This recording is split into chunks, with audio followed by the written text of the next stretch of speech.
do some sine curves or some triangle stuff. I have no idea what we're going to work on. You're going to let me know that here shortly. Okay. But everything you see on the screen, I'll send you as a PDF at the end of the lesson by email. Now, Okay. having said Perfect. that, I still encourage you to take lesson notes. It's meant to be dynamic, back and forth, ask questions, be involved.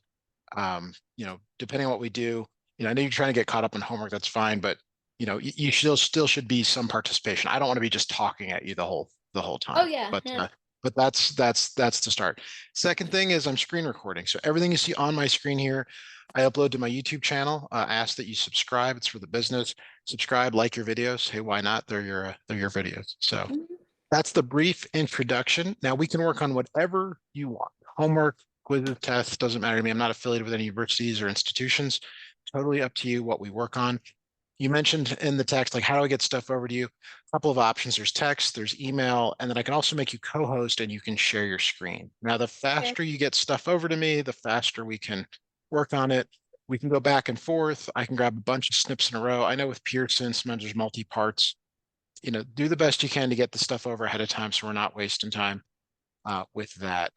I'm guessing that's what you'd like to do today to get some problems over. Yeah. I was wondering if it'd be. I was wondering if there was a way we can do like the co-host thing, because the thing is with the program that like my class is given, it's not even all of Pima, it's just like my class. It's weird. It's like a new like different program that they're doing, but like I can't go like back to like a problem I've already done. Understood. So just like little things like that. So I think it'd be easier if I can do like the co-host thing, just so that you can like see my screen and you can see like the problems that I'm given, because it's just like harder to like send them and stuff like that too. All right, so I'm gonna make you co-host here. And if you haven't done Zoom in a while, to share your screen, there is a green new share button with a little up arrow. Click on that. It'll say, what do you want to share? I recommend only sharing the application, but you can share your whole screen, whatever you want. I'll let you know as soon as I can see it, and we'll be able to get started. That green arrow that you're talking about, is it at like the bottom of the screen, or is it under view options? It's gonna be under, and you probably want to exit full screen on the Zoom view. You're going to want to go to, I believe Zoom opens up two windows for you. One is the starter window, and the other is the meeting controls. That's what you're looking for. You may have to hover over um, something. I don't have your side to know what you're seeing, unfortunately. Like, I know Okay. you can see my No, screen, it's but okay, you're go fine. go go up to the top, I think, is where you'll find it, or the bottom, depending on if you've moved it around before. Mm,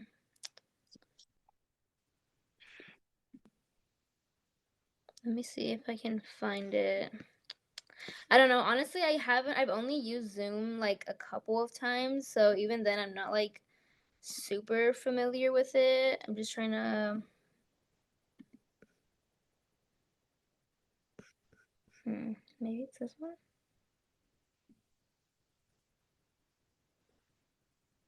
Can you see anything now by chance or no? Not yet. You've got to click on the new share button, and then it'll prompt you to say, what window or screen do you want to share? And you have to click one more time to say okay. Mm, Are you using a Windows or a Mac? no, I have a Mac. Okay. Let me see. Oh, okay. Share screen. I think I might have gotten it. Okay. This is why I do the try it out, just to work out any of these Mhm. things before you're paying for time, so that you're not feeling like you're getting cheated out of Yeah. quality time with this. So yes, so whenever you're ready, click on new share screen, and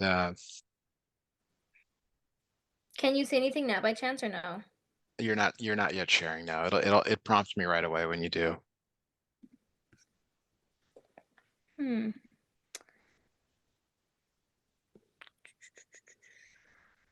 So it says here, click the share screen button in the Zoom toolbar and click share.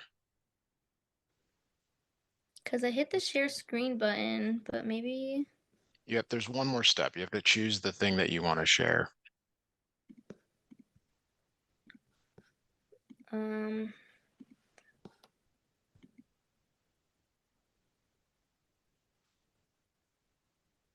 So another option is to open up a snipping tool that's built into your operating system there, and Mhm. just snip the problem and drop it in the chat. That's another Okay. option there. Yeah, maybe I'll just do that. That might be a little bit easier.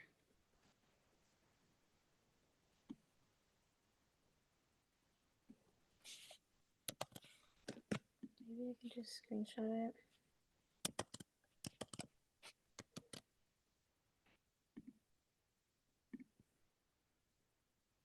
Are you seeing this, the chat notification now? Yeah. Okay. Okay. I copied and pasted the problem into Okay, the we don't want to do it that way. You got to do it as a picture. It will lose some, like in here you can see that it didn't get the parentheses. You oh, gotta do, yeah, copy and paste doesn't work, unfortunately. Shift Command and 4. Hmm. Oh, okay. There it is.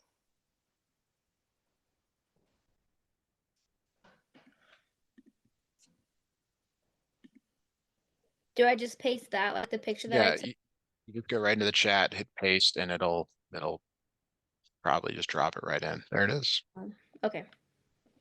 I think. It kind of looks like the same one. Yeah, Maybe. so you got it. It doesn't look like you're grabbing it as an image.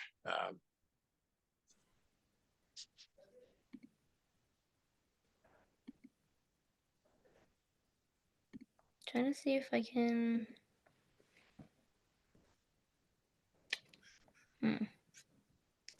Because I took the picture of it. I just don't know how to. You may have to save it first.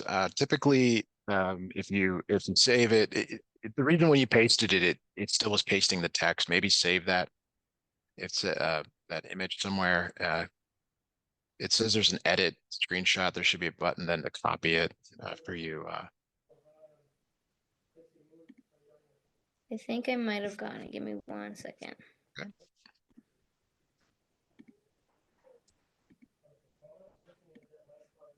As a last resort, you can always take pictures with your phone and text those over.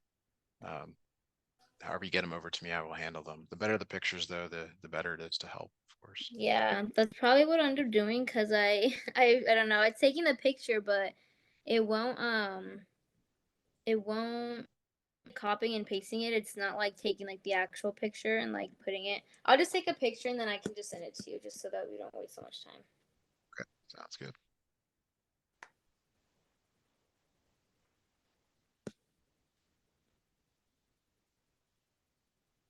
Okay, let me know if I just sent it. Let me know if you can see that. Did you text it? It's sending over right now. Sorry. Okay, it should have Yeah. just. All right, there we go. Yeah, that's fine. So, with everything else, there's a slight delay because I uploaded on my side, but um, you can always, for example, in future lessons, send these over ahead of time. I know in your system you can only go one at a time, but Yeah. um, I'll keep encouraging you to figure out how to share your screen, and hmm it's really not that hard. And same with snipping because everyone else is doing it. It's probably just something on your side that one extra click or something that Yeah. you need to do. Okay, so we'll actually get to the lesson part here. There we go. All right, so what I do, and this is, this is now, okay, we're officially like starting the lesson basically. So I'll hmm snip the picture in here and now we'll talk about it. So it says if cosine t equals 24 over 25 and t is in the fourth quadrant. So there are four quadrants here. Do you remember where the first quadrant is? Yeah, the first quadrant's like on the right hand side, and then the Upright. left side is like Yeah. yeah, like quadrant 2, and then it goes 3, and then 4 on the right underneath All right. one. Now there are four reference triangles depending on the quadrant you're in. That's the one in the first, that's the one in the second, the hmm third, and then the fourth. I think of it as a bow tie, if that Yeah. helps to remember it. So we're in the fourth quadrant. So your triangle looks like this. The hmm angle is always with the x-axis. So in this case, it's t. The angle is always made with the x-axis. So where does 24 and 25 go? I'm going to write A, B, and C. Do you remember where 24 and 25 go in this triangle? Um, no, I don't. Okay. So very important here, some basic stuff here. Cosine of an angle is the adjacent over the hypotenuse. hmm So the hypotenuse is always the longest one, or the Oh, one okay, across. okay. Yeah. I mean, So are you saying like where like the 24 and 25 would go from T? yes.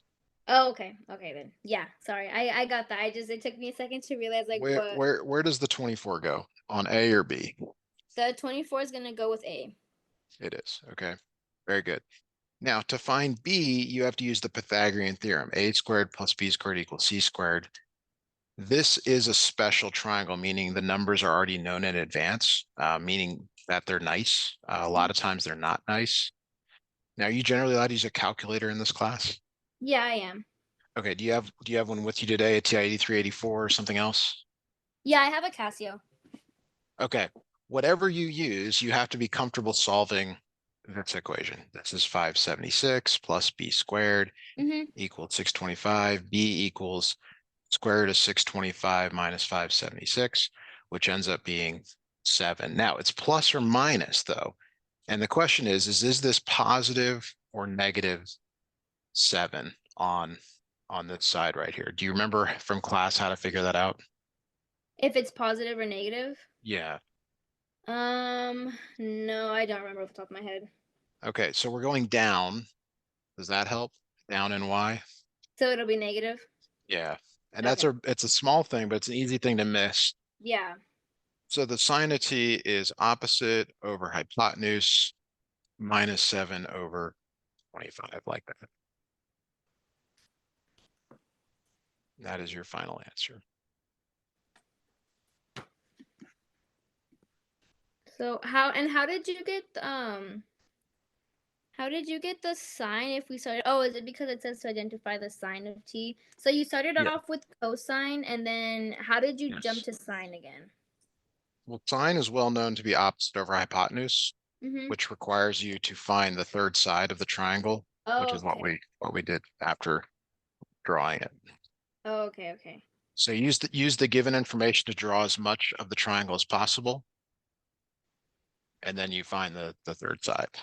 Oh, okay. So negative 7 over 25.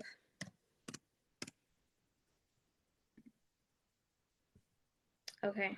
Perfect. Let's see. This one. You can do the same thing. You can take a snip, you can send a picture, whatever you'd like. Mm-hmm. This question's a little bit longer, so I had to go out a little bit. So just let me know if you can see it all right. Sure.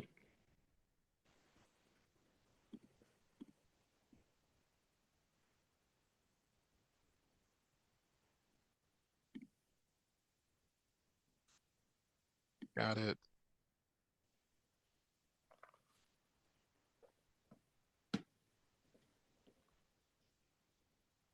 Okay, so here we go. I'll grab a picture of it. I have another student I'm working with at Pima right now that's using the same system. They're in a different class, unfortunately, Mm. but I'm familiar with what you guys are dealing with now. It used to all be through Pearson. Yeah, that's what I was doing for the last math that I took, and I really liked Pearson because it gave you like example problems and you Yep. could redo it. But this Newton, I hate it. I can't stand it. It's so terrible. Yes, the Newton. All right. So quadrant 3 triangle is this one, and this is theta. So they're telling you the cosine of theta is -3 square root 10 over 10.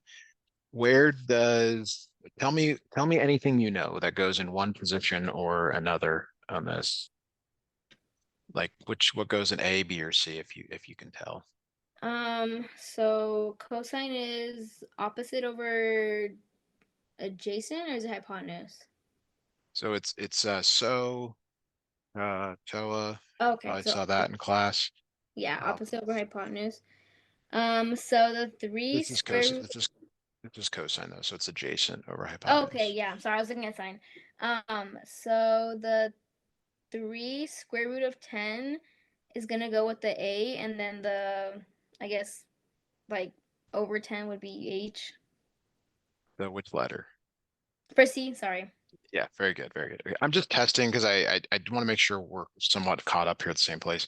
Now, what Hmm. about this negative? Do you have any idea where that goes? I would assume with the 3 over 10. It does. It never goes with the hypotenuse. Okay. Okay. Now, I just dropped in the chat here a trig cheat sheet, reference sheet. I recommend having this either printed out or take some screenshots of it. It's really going to come in handy for the Okay. rest of the course. So to find the other side here, it's minus 3 square root of 10 squared plus b squared equal 10 squared. Do you remember how to square something inside parentheses here when it's a number and a square root? Um, do you only do like the outside, right? I don't think you do the inside, or So I don't you square -3, which becomes 9, know. and then Mm-hmm. the square root of 10 is undone with the square, so that becomes times 10 Oh, okay, okay. equals 100. So we have 90 plus b squared equals 100. So b ends up equaling plus or minus the square root of 10. Is it positive or negative? Say it again. Is it positive or negative? Is b Or positive or it's negative? gonna be positive, right? Because you can have like a negative square root, I don't Well, what think. was the rule that we used in the last problem? Why did we put negative here? Oh, because of the quadrant that it was in. That is true. That also applies here, but more generally, it's because you're going down. Okay.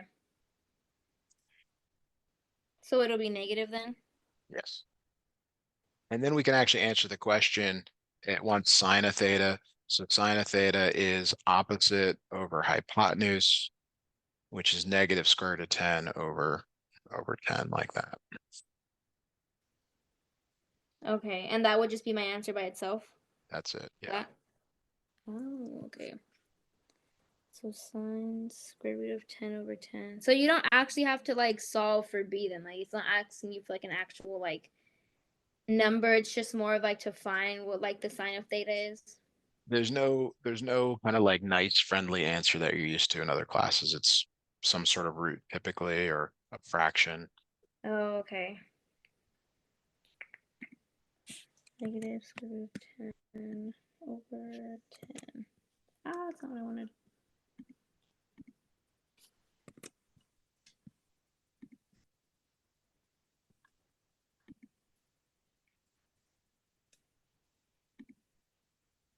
Okay, cool. So this one.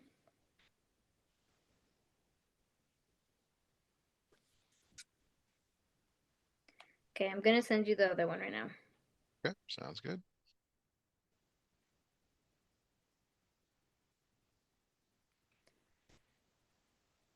Mm,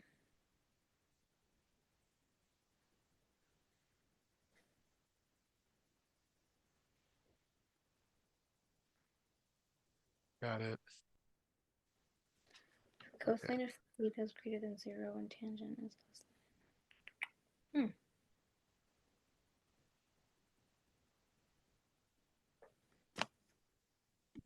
I'm just waiting for it to upload so that I can snip it into my screen. That's okay. If you ever like either sometimes I do mute myself and I don't know that I've muted myself, which is kind of embarrassing to say, but sometimes I just don't notice. Always let me know if there's like a long pause or if you're not sure if I'm speaking or not. But I'll always let you know if I've got to leave for any amount of time for any reason. So Okay, okay. got it. So at some point you learn, well, this will be taught to you in class, ASTC. Have you seen that before? Yeah. Okay. And then there's some things you can use to remember that. What A means is all of them are positive, referring to sine and cosine and Mm-hmm. tangent. That's the sine only.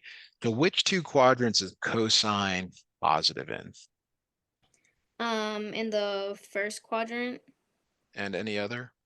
the first and fourth. Yes. Good. Okay. And then tangent negative is in which two quadrants? I think it's gonna be like, is it quadrant 2 and 3 or 2 and 4? It's definitely two. Now the T tells you T is positive, so it can't be that one. Is it 4 then? Yes. So Wait, so cosine, go. sorry.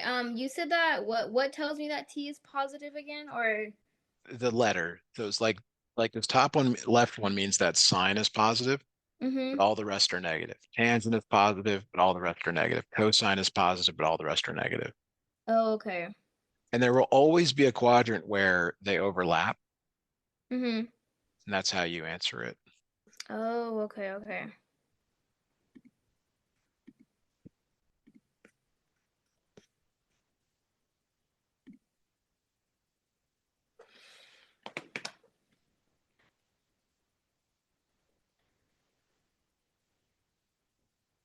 Okay. This one's pretty similar to it. I'm gonna send it over there real quick.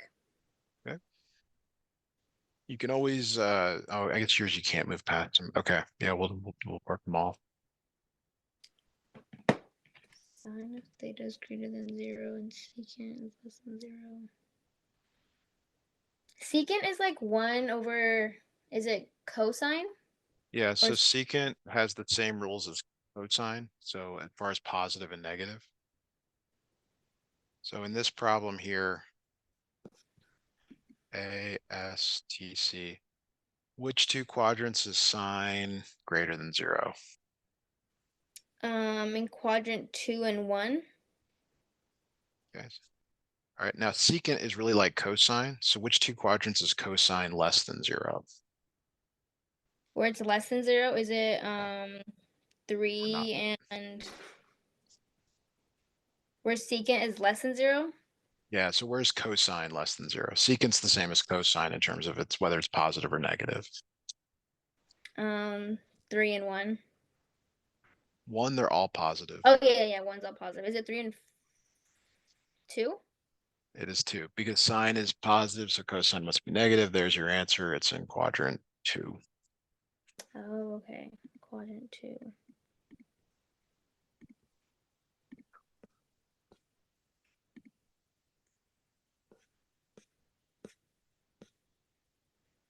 Hmm.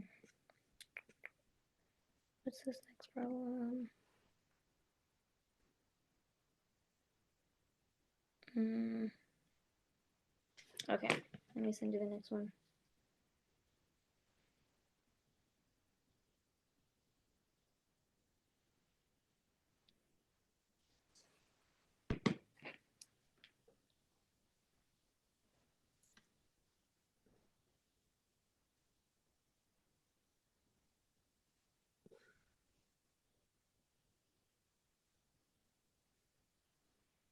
Yeah, it's just load.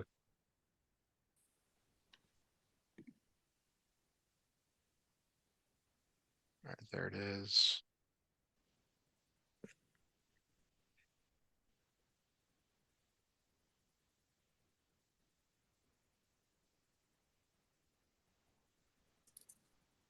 Okay, so this is somewhat similar to what we were doing earlier with the triangles here. There's really a reference triangle here in the fourth quadrant. Mm-hmm.